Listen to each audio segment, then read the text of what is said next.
Hey, what's up? Thank you for tuning in. It's another episode of The Balance. I know I've been gone for a little minute, but I'm back. So thank you for tuning in.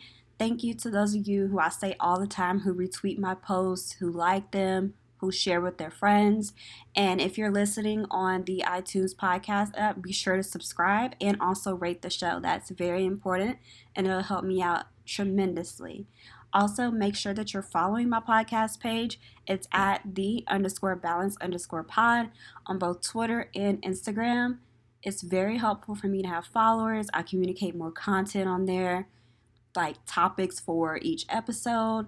I put like links to my blog posts, and then there'll be more content coming as I move forward. And so it's just best that everyone follow it. And so again, it's at the_balance_pod on Twitter and Instagram. And be sure to like, subscribe, and rate the show. All right, so let's begin. So I always start with celeb news, and in the biggest of celebrity news, as everyone knows, LeBron James opened up his I Promise school. And I'm pretty sure that I've been a big hater, and maybe even on the show LeBron James, but he's won me over. Honestly, truly. I accept him as a Laker. I accept him as a person, as a player, and I root for the Golden State Warriors, but I just connect to LeBron more as a person, more so than an athlete, and I recognize his greatness. And now it's just like his personality and everything that he's doing. He's doing tremendous work in his community, and it's beautiful to see. So he's won me over. I'm for LeBron, and I accept it now. I'm cool with it. So, yes, LeBron opened up his I Promise school, and I think everybody kind of knows the details about what the school involves, but if you don't, I'll kind of give it a rundown. So, it provides free tuition, free uniforms, a free bicycle and helmet, free transportation if you live within 2 miles, free breakfast, lunch, and snacks, food pantry for families, GED and job placement for families, and tuition paid at the University of Akron for all graduates. So that is amazing. And of course, because someone's actually doing amazing things and doing things that are worthwhile and actually building people up instead of tearing them down, the Orange Menace, aka Trump, aka allegedly 45, I don't really want to give legitimacy to his presidency. But he, of course, on Twitter attacked LeBron and also Don Lemon, calling them dumb and dumber. And I'm not going to speak on it too much because he's an egomaniac and I'm not going to feed into that. His racist moment of the day, which seems like so many moments every day. So, anyway, LeBron is doing amazing things. And I know, can't think of his name, David Rose, he was doing something amazing with scholarships. People were saying, oh, he was like copying LeBron. And as someone pointed out on Twitter, if he is, great. We need more people doing these amazing things. And I read Steph Curry raised $21,000 for Nia Wilson's family, and that's amazing. And we need more people out here doing great, amazing things. And not just athletes, not just other major celebrities, singers, and rappers, just in your own communities. And I'm trying to practice what I preach. And so I'm trying to figure out what can I do to be more involved in the community and for my people. And I think that's important. So anyway, shout out to the great work that's occurring. So then Demi Lovato, she was discharged and she's entering rehab, which is great. I see so many jokes on Twitter and I'm not going to flex. Like some of them, I'm like, oh my God, like I know I shouldn't laugh. And I don't because it's just too bad. But I know Twitter is apparently just jokes and not real life for y'all, which neither of those are really true. But I don't understand what type of person you are inside that you can make jokes like that about somebody going through something like this. And again, as I mentioned in the last episode, I get the disparity in the treatment that the media gives and that people give when it's a black person struggling with drug addiction versus a white person, but that still doesn't verify or give validity to what you all are doing with the jokes and the stupid stuff. Like, cut it out. Like, again, like, have principles, morals. Is this like a lacking thing? Like, whatever.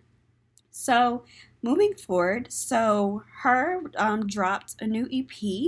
Nicki Minaj, she dropped her album Queen. I haven't listened to it, and because of Nicki's like ways, I'm not really pressed to listen to it. I heard good things, and I mean, great for her and great for music, I guess, if it's really good. But her latest music video with old white boy that looks like Fruit Loops or a bag of Skittles, like I'm not here for it. he's problematic, and given like her connection to her brother and this whole if like and it's just not cool. The way she came at Cardi, like it's just so many things that Nicki's been doing lately that just makes me not want to listen. And the thing is, it's sad because like there's another part of me that wants to, but it's just like she's just been so annoying with shit that you don't want to anymore. So we're gonna move forward from that. So Travis Scott, he removed a trans woman of color, or at least a trans woman, I don't know if it's of color, from his album cover. And I'm gonna say things that are twofold. One, hear me out. That's his right as an artist. This is his work. This is his album. If he does not want a trans person, a transgender individual on the cover of the album, then that's his right. He doesn't have to. But I also say in my second part that hip hop in the black community needs to be more inclusive. And I remember one class I took in sociology in undergrad was talking about how we don't need to talk about this idea of tolerate or acceptance, because who are we to tolerate anyone? Like who made us God that we can tolerate somebody or accept somebody? Like, no, just love. Like, let people live like their life. If it's not harming nobody, and it's not, then let them rock. Like, it don't have anything to do with you. It's not going to stop your funds from entering your bank account, or it's not going to stop you from not paying your rent because you broke. Like, it's not going to affect your life. So live and let live. You know what I'm saying? Like, who are you to say what you could tolerate or what have you? So again, it's his right to not have it on the cover, but I do think we need to be more inclusive, and I'll use the term welcoming. So that's my little tidbit on that. Trying to decide if I want to talk about Tyler Perry, not in a problematic way this time, or Emmett Till. We'll start with Emmett Till so I can kind of shift into more like positive things. So they're still shooting up Emmett Till's like memorial, and it's because like this orange terrorist, and I use that phrase and I mean it, has given hate an open playground, and none of it's ever gone away. Like, it's been here, but he's just making it open season, and he's made it okay to be this way. He is making America what it used to be. Not great again. He's making it bad again. Not that it was ever good, but you get what I'm saying. Like, he's making these old, hateful views and ideologies okay again. Like, with the dumbness, like characterizing black people as dumb. That's a racist stereotype that goes back historically. He's perpetuating these ideals and putting them out there for people to consume, and they're thinking it's okay because monkey see, monkey do. Especially when they're dumb out here. Like, they're gonna do stupid shit because all of his supporters are dumb. And I don't care what anyone tries to say. If you support him in any way, shape, or fashion, then you are dumb. You are intellectually challenged. You are whatever fancy name you want to call it. Like, that's what it is. So, it's sad that they're desecrating a memorial for Emmett Till because he died in such a horrific fashion based on a woman's lie, a white woman's lie, which happens often, especially historically with black men, because of the given connotations for black men whistling or even looking at a white woman.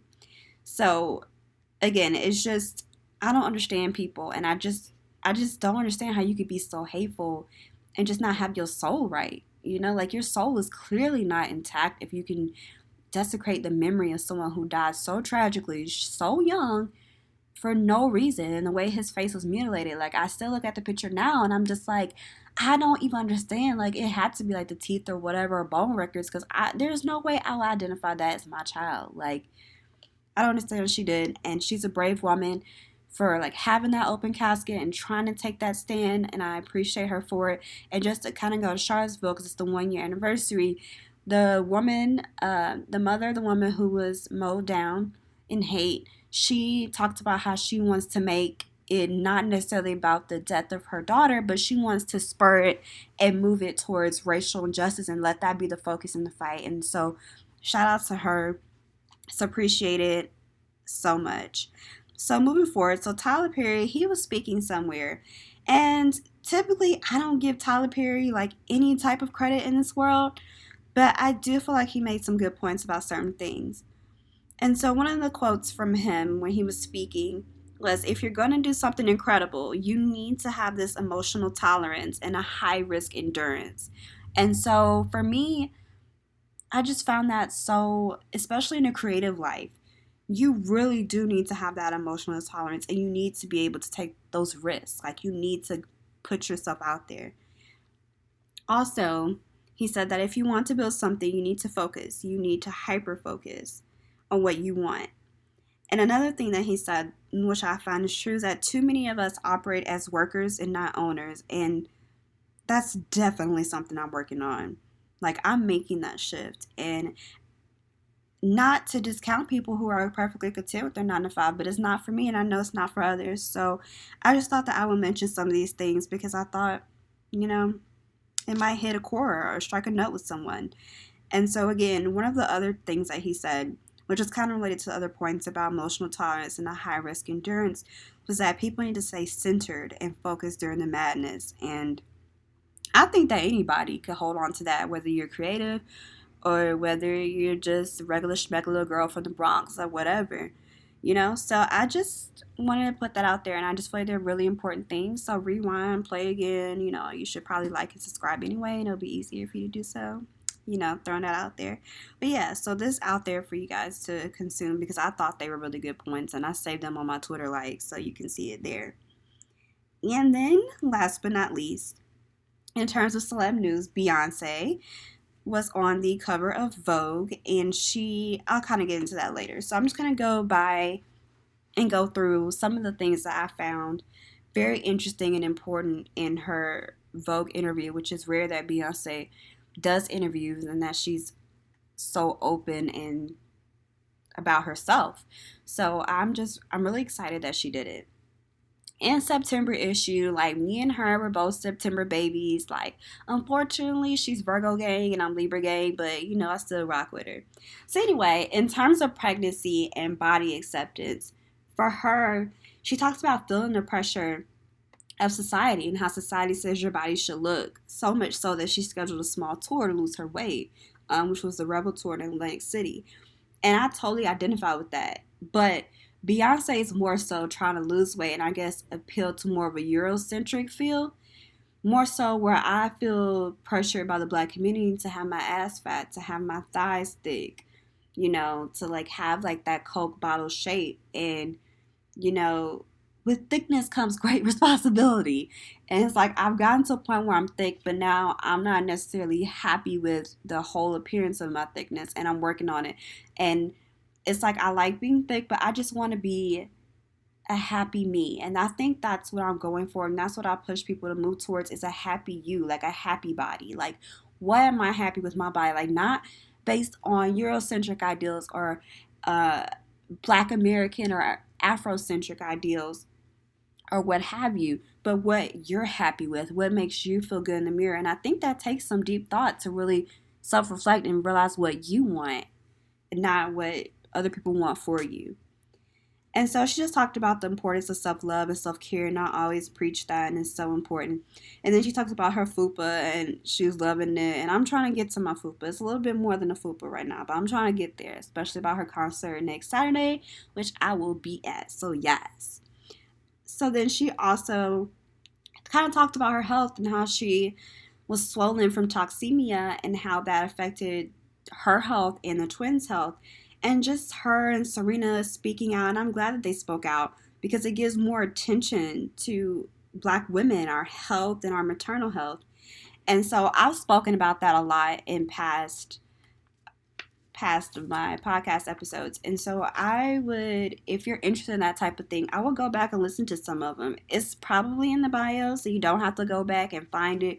You can just look at the bio for the episode and you can see it there. But I touch on maternal health in at least 2 episodes because it's very important, especially Black maternal health, and it doesn't get the topic that it deserves.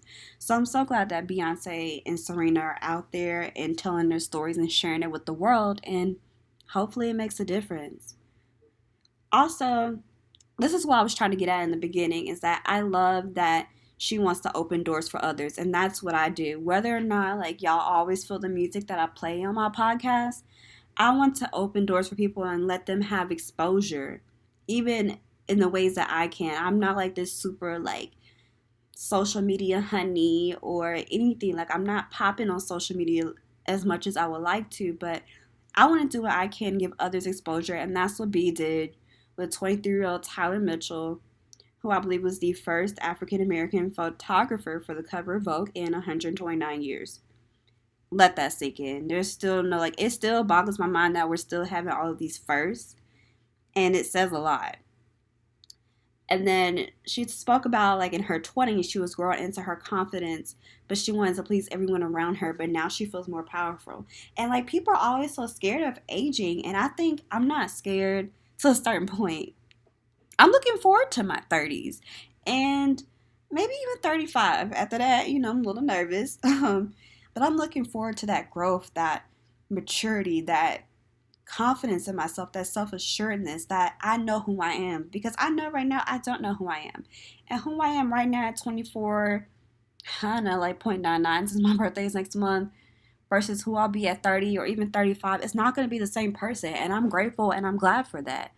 But I'm trying to focus on right now developing who I am. And I'm trying to move away from trying to make everybody else happy and looking out for everybody else. Because we always, like, it's interesting because capitalistic wise, United States wise, we preach individualism and focusing on yourself. But then also there's a part of us that preaches, like, oh, you shouldn't be selfish. And it's always seen as negative. And it can be a very negative trait. But there are times where you need to be a little less selfless and a little bit more selfish.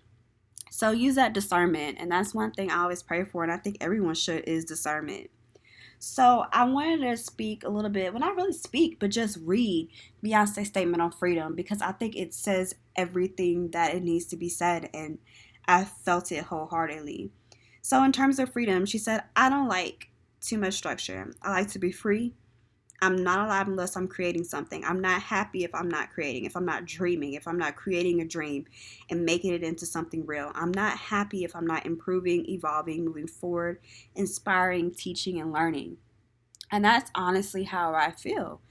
At work, in my 9 to 5, I'm constantly, like, while I'm doing my work, I'm also thinking about, well, what can I do in this podcast episode? What do I want to do in this blog post? Or what new poem do I want to write? Because like I said before, I do writing in different ways.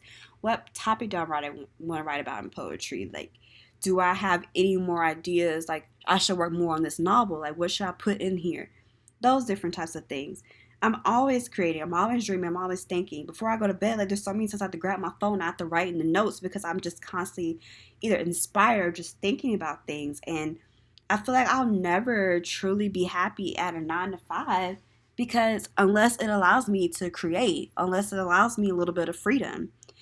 And I think that's why I'm also so driven by knowledge. And after this master's, I plan on getting another one, in part to delay paying some months, but you didn't hear that. But, I'm also driven by knowledge, like Beyonce said. And I'm always focused on evolving. And I always advocate for self-reflection because I think that's the only way that you can learn is if you're aware of yourself, you're the good and the bad. And just self-discovery, because again, you can't evolve. Like, you have to have this deep-seated awareness. So yeah, that was something that I loved about her freedom remark. And then I think the last thing I wanted to discuss from that was her mentioning that she wanted a high emotional IQ for her son. If that isn't a word, like, so many men out here do not have a high emotional IQ. And I think that's what we need to work on in the next generation of bringing men and young boys into this world, is working on that, creating that emotional IQ. And then even the ones that are out here, they're not wholly broke. Well, some are wholly broken and unretrievable, but there are people who are not. And we can help them understand, like, it's okay to be emotional. It's okay to be this way. We have to break the horrific standards. And, like, Black men always assume that we're using toxic masculinity to shame them, but we also use it in a way to show, like, hey, y'all are victims and y'all aren't allowed to be. Like, you're not allowed to wholly be because of this frame that you operate under. So it's a twofold thing. Just thought I'd mention that. So I thought that I would do a recap of 2 shows. I wanted to do a recap of Insecure, and I wanted to do a recap of Claws. If you don't watch Claws, it's a great show on TNT. It stars Niecy Nash and Karrueche Tran. It's just like a really talented cast. Like, right now, the finale, like, it's like who's going down, like who was going to die, maybe. And it's like, I was like, oh my gosh, like, I don't know who I want to die because everybody on the cast is just so integral. Like, even a little twink, like, he's integral. Like, I love everybody. They have their uniqueness, and they all bring something to the stage. So yeah, I would definitely recommend watching it if you don't, and you can catch it on demand on TNT.com or what have you. It's a great show. So, anyways, I don't know if I'm going to be like the best recapper for Insecure, but it's just some things I wrote down while I was watching the show. But I'm also trying to move away from, just like at concerts, trying to move away from always recording things because you need to live in the moment. I'm trying to do that too. So, I don't know if I captured everything, but I did capture some things because I was just trying to watch the show and take things in. So Daniel, that sexting in the opener, it was funny because like I saw, like the adult content, mature, whatever, and I was like, oh, it doesn't say anything about nudity. I guess I'm not getting a sex scene, and then boom, it opens up with a sex scene. I'm like, oh, okay, but the problem was like. Usually they're a little bit better with the positioning, but Daniel was really low, so it was like he was clearly humping the bed and not like fucking her. And I know like in the past seasons they had better positioning to make it look more realistic. So a little bit of a disappointment.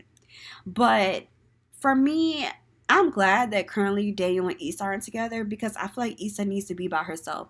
She needs to wholly understand and come to terms with who she is, have that self-discovery, and glow up and boss up. So that's what I want for her. So I'm glad at the current moment that they're not together. But I can't even imagine like what it's like to like hear somebody you have feelings for like smashing someone else like while you right around the corner. Like it's just weird to me. So Uber driver. So at first I was like, oh, like Issa driving Ubers, okay, like where are we going with this? But yo, like that scene was so funny. Like when the dudes just started fighting, Issa just started screaming and swerving. Like it was so freaking funny. Like I was laughing so loud. Like my country ratchet ghetto laughter, like all of it. Like I was laughing so hard. It was such a funny ass scene. But moving away, like they have the show within the show, and I think everybody's kind of peeped it by now. But like my first thought was like, oh, that's Maxine Shaw, aka Erica Alexander. I gotta get the names. And so she's on the show within the show, and then Ron from A Different World, and I believe his name is Daryl Bill. And so I'm so excited to see like two icons of amazing 90s shows, especially Ron, because A Different World is one of my favorites. So it's really exciting, and I can't wait to see where they go with that. Also, I like the scene where they had like Molly saying, "Why you ain't stay with me?" And Issa's like, "No, we can't do it." And then they started arguing about the vase. Even after they had a whole nother conversation, they came back to the vase. And it's like, it's true. Like, you cannot always stay and live with your friends. Like, for me, I had this one friend. We were so cool. And then we lived together junior year dorm at Georgia State. We lived together. And we don't even talk anymore. Like, friendship was effectively ruined. Like, the one time we talked after move out, she was asking me about like how to set up a router, and that was it. And we haven't talked since. Like, that friendship was nipped in the bud, and it was so funny because we have been friends since freshman year, and we were so excited about living together, and that just all went downhill. So sometimes you can't stay with your friends, and it's best to preserve a friendship to not do that. So Molly is supposed to be on this whole know better, do better thing, but then she was still letting Dro ass eat, and she was fucking him. But at the end, I did appreciate how she was trying to pull it back and how she was trying to know better and do better when it came to Dro. Though I don't even think they should be fucking anyway. But this, okay, when Dro was like, don't worry about what me and my wife do, I was like, one thought in my head was, niggas. Like, niggas. Like, niggas. Like, I just couldn't even. I'm just like, really? But Crystal, she tweeted something that I kind of wanted to tweet, but she captured it, and that was all that mattered. Was that you need to watch out for people who do not respect the boundaries that you set. And that wholeheartedly described Dro. Like, she said, yo, like, we don't need to be having phone communications. We don't need to have dinner. Like, we just need to fuck, and you get out and you move on. And he wasn't respecting that. He was trying to have dinner, and he was calling her, congratulating her. Like, no, that makes things more than what it is. And I respect that. And I had to let someone go in my life because they didn't respect my boundaries, and they took it as a joke. When I said, like, I'm trying to work towards, like, for example, like, I'm trying to move on. Like, I'm trying to work on, like, letting go because, like, your situation is just not what I need in my life right now. But you take it as a joke and you keep hitting me up or you get mad, like, when I don't respond. And it's like, you're not listening. Like, I'm setting these boundaries. And just like Dro wasn't respecting the boundaries. And I think that's important. Like, if people don't respect your boundaries, they don't respect you. And that means they do not need to be in your life. Like, if you had any doubt about the situation and any doubt about them not respecting your boundaries should answer any question that you had. So, I just thought that was a little helpful moment from the show. And then also, I'm so glad that she got her key back. Now, I don't even know why he had the key to her place. Like, you're just smashing. Like, you don't just give out keys to your place. So Molly took an L on that anyway, because there's no reason that he should have a key. Like, he's not your man, he's not your husband, y'all, he's not your fiance. There's no reason. And then he just let himself in. Like, that's really sketch. And I swear, like, Dro was getting uglier and uglier. Like, I don't know. That's just my opinion. I thought he was, like, okay for, like, the first episode or two. But then after that, like, I was like, ooh, ew. And now even more, I'm like, oh, ew. But anyways, so that's my little brief recap and thoughts on Insecure. So again, I said I wanted to talk a little bit about Claws. Oh, I'm so sorry. I just had the thought about HBO and Insecure. And someone tweeted it, and it's not my thoughts, so I'm not even going to take credit for it. But they're talking about how they love how the producers at HBO and Insecure are dipping into the nonprofit white savior storyline. And I thought that was a really good point. And it's so important that they are tapping into it and the whole white savior complex as a whole. And also someone pointed out, and I didn't even think about it, but they talked about how they were always at odds with the y'all and the logo, like, we got y'all. And I never thought about it, but that's pandering. And I'm like, oh, like, that's why I love Twitter sometimes. Social media can be dope. Like, you point out things that someone else didn't realize. But anyways, going to Claws, which, again, if you don't watch, is on TNT, starring the fabulous and fine, thick Niecy Nash. Like, you get to see her tickle bitties, like, all the time. They're always out. Like, that's always great. You get to see her ass. Like, it's great. And she's a really great actress. And Karrueche's pretty good, too. She does a good job for a newbie. And it's a good show. Again, ensemble cast. Love it. So, Claws, like, I feel like, and I guess that's the good writing, that you're left with questions. That's why you get another season. I don't like things wrapped up because that means it can get canceled. But Claws has been renewed for season 3. Gotta wait a whole year. But I was just wondering, like, is Virginia dead? Because it looked more like of a graze across her head. Like, it didn't look like she got shot dead in the head. And Virginia is Karrueche's character. And it didn't look like that. It just looked like a graze. But she was just, like, dead and lifeless. And I'm like, can a graze, like, make you feel like that or make you like that? And I mean, it could just be for the dramatic effect. But I mean, I've never been shot or grazed. And I don't want to. So I don't really want to know or have first-hand experience for how it is. So I don't even know if she's really dead or not. And I'm going to hold on to her not being dead. Because I value Karrueche on the show. The fight between Desna and Dr. Ruval, like, it was dope. But I also wonder, like, he said he loved her, and I wonder, did he really love her? Like, I feel like part of him did love her, but he was also a man who had to do what he had to do. But I also felt like in the end, he probably would have double-crossed Zlata just like she double-crossed him.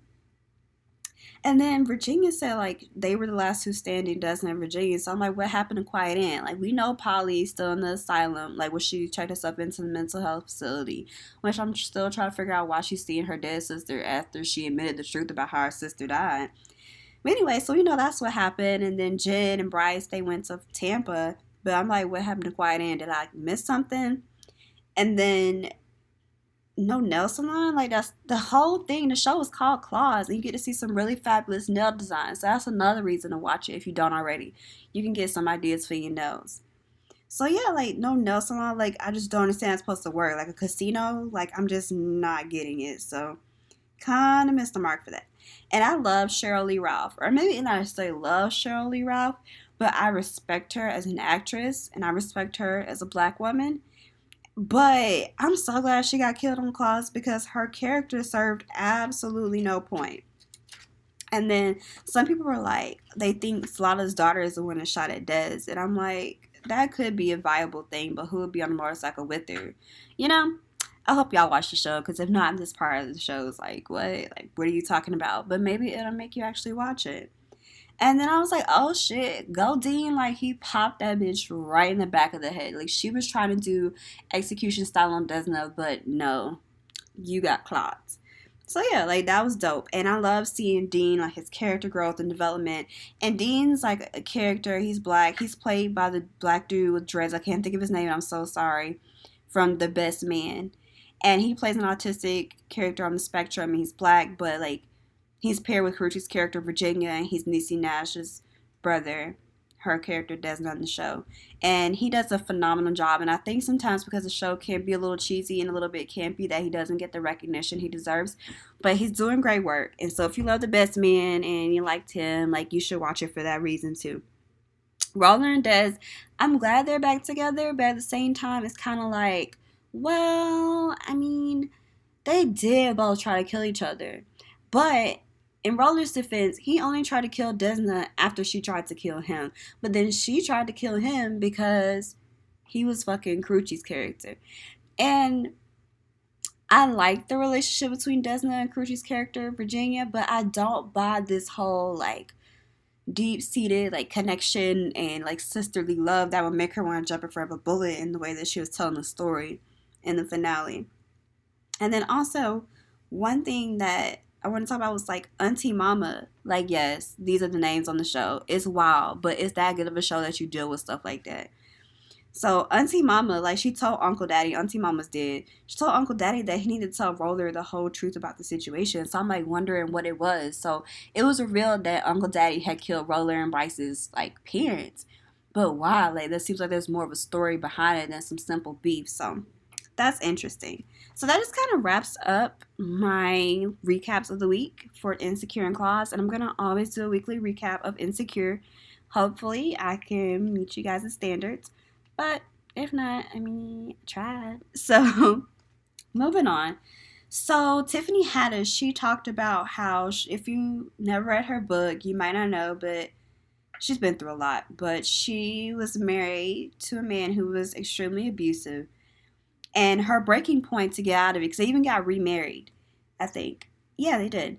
And so her breaking point was finding out that he was cheating. Not all the times that he hit her, he sat on her, and he choked her and all those things. But when she found out he was cheating.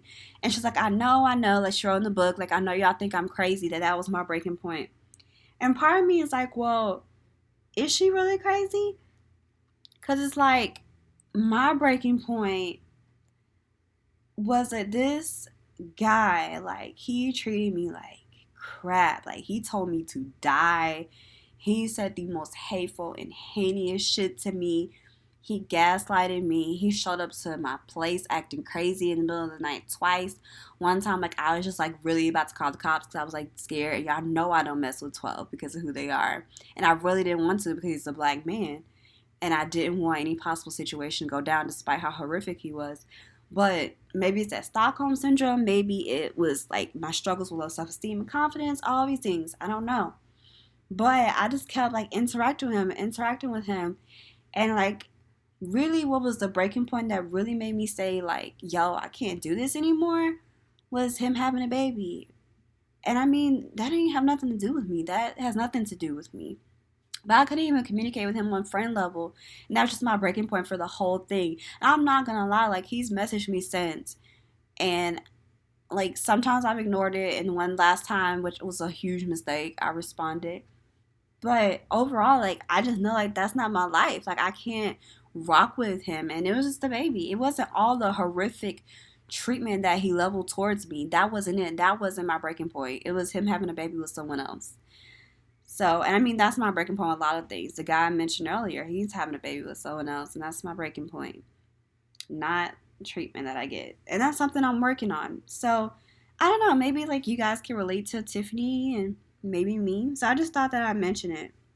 So, I was on Huffington Post, and I didn't even read the article because I just felt like the title was it. And so, I'm just going to read the title of the article. It says, Charlottesville Anniversary. White supremacy didn't invade. It was always here. Like, mic drop. I don't need to say anything else. I didn't need to read the article because it said what it said. Like, white supremacy did not invade. It did not erupt, or maybe it did erupt, but it did not arise out of Charlottesville or Trump. Like, it was always here. It was simmering. It's like the lava and the magma, like below the crust, like just waiting to burst out, and form a volcano. And it was just that sort of thing. Like, it's always there, and it's just there burning and just in plentiful like amounts. But he's just, again, giving it an open playground. And I debated on whether or not I wanted to talk about this, and I'm not going to go into it in brief, like a lot of detail, but I did want to mention it because it's my duty to bring it's called the balance, to bring a balanced and objective view as much as possible. And so I'm sure you've seen the viral video of the black Baltimore officer who was beating down a black man in like pink shorts. And so he was suspended. And I think, it speaks to some people's point about, it doesn't necessarily make any difference if you have people in places of power, you know, that are your color, because you can get corrupted by the power system. And if you finally get power for like the first time in your life, some people take that and run with it, and they lose their character, they lose their morals. Just like some people, when they get popular and they get rich, they say stupid stuff like all lives matter, or like they go Kanye on us, who's still defending Trump and all this, that, and the third, but I'm not going to waste a single second more on him. They just get to this level of crazy and this level of distance, and they don't grasp what's really popping. And so I just think necessarily, like, again, having people, in these structural dynamics, like it can be a really great thing and it can help, but at the same time it might not, just as we've seen here. And I'm just disappointed in him that you're a black man and you're over here beating on another black man, like just out here, like for no reason. But hey, I don't want to go on and on about that forever, because I could, and y'all know me, I very well could. And there were other topics I wanted to cover today, but I don't want to make this a super long episode. So I'm just going to go ahead and end it kind of with my traditional things. So, throwback songs I got for y'all. So the first one is Candy by Cameo. And if you don't know it, Black Heart Vogue, don't know who you are, no cookout, you can't eat your mama food no more, your grandma's food, none of that if you don't know Candy by Cameo. Back and Forth by Aaliyah, and then Bow Wow's Out of My System. And I know I participated in it, and so many people like joke on Bow Wow, but I think he's really going through some things.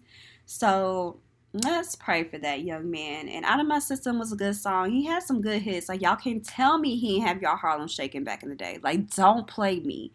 Y'all know y'all talking about Little Bow Wow. You just don't know. Like, don't do this. So yeah, Out of My System. And then I want to end it with prayers to Aretha Franklin, because she is gravely ill and apparently it's just a matter of time, but hopefully she can pull through and a miracle can occur. Queen of Soul, beautiful vocals, raw talent, and it's lacking. So our prayers are with you, Miss Franklin.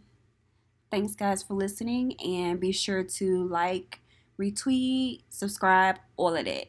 Alright, peace.